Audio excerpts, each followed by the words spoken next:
বর্তমান সরকারকে বলবো, বিগত দিনে আমরা দেখেছি 15.5 বছরে কোনো বিচার ছিল না, কোনো কিছু টেন্ডার ছাড়াই এই যে সমস্ত কুইক রেন্টাল দেওয়া হয়েছিল সেখানে কোনো রকমের মানে প্রতিযোগিতা করার কোনো সুযোগ দেয়নি।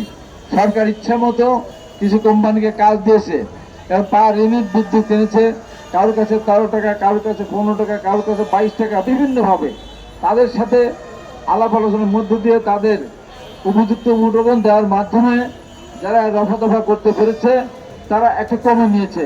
এবং সেখানে আমি দেখেছি, অনেকবার বলেছি, বিগত সরকারের আমলে তারা যে ফার্নেস তেল আমদানি করে, ডিজেল আমদানি করে, তাদের যা লাগে তার চেয়েও বেশি তারা আমদানি করে এবং সেগুলিতে বন্ডেড, সেগুলো ট্যাক্স ফেট দেওয়া লাগে না, সেগুলো তারা বাইরে বিক্রি করে।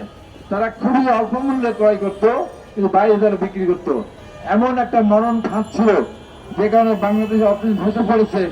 বিদ্যুৎ উৎপাদন করলেও তাদের একটি টাকা দিতে হতো, একটি পরিমাণ উৎপাদন না করলেও বসে থাকলেও, কিন্তু তারা সেই সময়টা ফার্নেস তেল এবং ডিজেল আমদানি করে সেটা বাইরে বিক্রি করে কোটি কোটি টাকা তার লুটপাট করেছে। এবং সেখানে আপনার ইনভেন্টরি দেওয়া হয়েছিল যে সেগুলো নিয়ে কোনো কথা বলা যাবে না, আইনের আওতায় নিয়ে আসা যাবে না। আমি বর্তমান সরকারকে বলবো যে আওয়ামী লীগ ফ্যাসিস্ট সরকার বিদায় হয়েছে, এখন সেগুলো খুঁজে বের করে কারা কারা এই যে কুইক রেন্টালের মালিক ছিলেন, কুইক রেন্টাল যারা পেয়েছিলেন, এই বিদ্যুৎ কেন্দ্রগুলি করার অনুমতি পেয়েছিলেন, আমি সেই সময় বলতাম একদিনও সরকারের কাছের লোক ছাড়া অথবা সরকারের দল করে এর বাইরে কোনো লোক পায় নাই, যে কারণে এই লুটপাটের সুযোগটা করে দেওয়া হয়েছিল। এখন সরকারকে বলবো, বিদ্যুৎ জ্বালানি মন্ত্রণালয় যিনি দায়িত্বে আছেন তাকে বলবো এই দিনগুলো খুঁজে খুঁজে বের করুন। আর এই যে রূপপুর পারমাণবিক বিদ্যুৎ কেন্দ্রের ওখানে যে জমি অধিগ্রহণ করার পর আমি দেখেছি সেখানে কৃষকদের ক্ষতিপূরণ দেওয়া হয়েছে, যার জমি নেই তাকে ক্ষতিপূরণ দেওয়া হয়েছে কোটি কোটি টাকা, যার জমি আছে তাকে দেওয়া হয় না, কারণ সে আওয়ামী লীগ করে না বলে তাকে দেওয়া হয় নাই। শুধু আওয়ামী লীগের নামে সেখানে লুটপাট হয়েছে।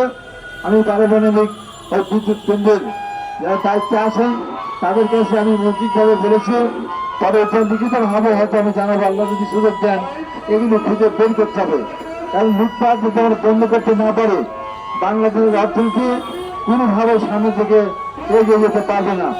আর বাংলাদেশকে যদি একটি পর্যায়ে এগিয়ে নিতে হয় তাহলে নির্বাচন ছাড়া, নির্বাচন সরকার ছাড়া সম্ভব না। এখন বিভিন্ন জায়গায় আমরা দেখছি যে বিভিন্নভাবে কথা বলা হচ্ছে, কেউ আপনার সমাবেশ করে এক জায়গায় হয়ে সেখানে তারা তাদের ভিত্তিতে তারা নির্বাচন করতে চায় এবং বিভিন্নভাবে বাংলাদেশের নির্বাচন সিস্টেম ছিল, সেই সিস্টেমটাকে পাল্টিয়ে নির্বাচনে না হয় এখন যারা ক্ষমতা আছেন তারা ক্ষমতা ভোগ করতে চান, যে কারণে তারা নানান ধরনের কথাবার্তা বলছেন। আমি মনে করি এইভাবে ক্ষমতা টিকে থাকার জন্য, বেশি দিন ক্ষমতা থাকার জন্য সরকার যদি কোনো সংগঠনের মদতে বা কোনো সংগঠনের উপর বিশ্বাস স্থাপন করে যদি বাংলাদেশের নির্বাচনটা সরকারের দেওয়া ওয়াদা মতো যদি নির্বাচন না করেন তাহলে কিন্তু দেশ একটা ভয়ঙ্কর পরিস্থিতির সৃষ্টি হবে। কারণ পৃথিবীর কোনো দেশ নেই যে দেশ নির্বাচন ছাড়া পরিচালিত হয়। সমাজতান্ত্রিক দেশ রাশিয়া, সেখানে তারা ভোট করে, হয়তো একতরফা ভোট হয়।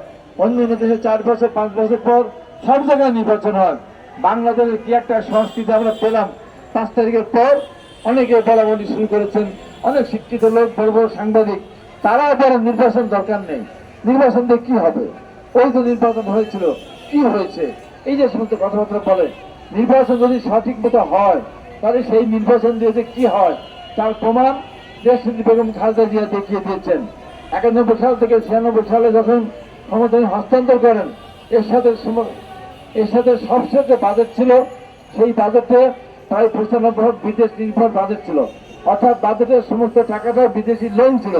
বেগম খালেদা জিয়া 5 বছর দেশ পরিচালনা করার পর যখন বাজেট দিয়েছিলেন, সেই বাজেট 53% আভ্যন্তরীণ উৎস থেকে, অর্থাৎ দেশের টাকা থেকে বাজেটের কাজ করা সম্ভব হবে বলে বেগম খালেদা জিয়া এই ব্যবস্থাটা করেছিলেন।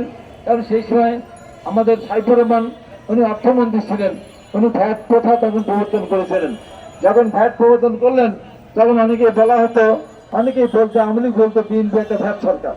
আজকে সেই ভ্যাটের উপর দাঁড়িয়ে কিন্তু বাংলাদেশ অর্থনৈতিকভাবে এক সামনে মানে দাঁড়িয়েছে এবং দাঁড়িয়েছিল।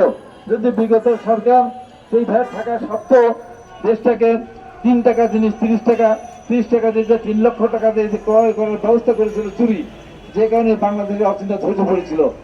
এই নির্বাচন যদি না হতো, এর সাথে যদি ক্ষমতা থাকতো, তাহলে পরে ওই বাংলাদেশের যে বাজেট, সেই বাজেট আস্তে আস্তে শতভাগ সেই সময় বাজেট বিদেশ নির্ভর বাজেট হয়ে যেত। নির্বাচন যদি সঠিক হয় এবং সঠিক নেতৃত্বে আসে, অবশ্যই সামনের দিকে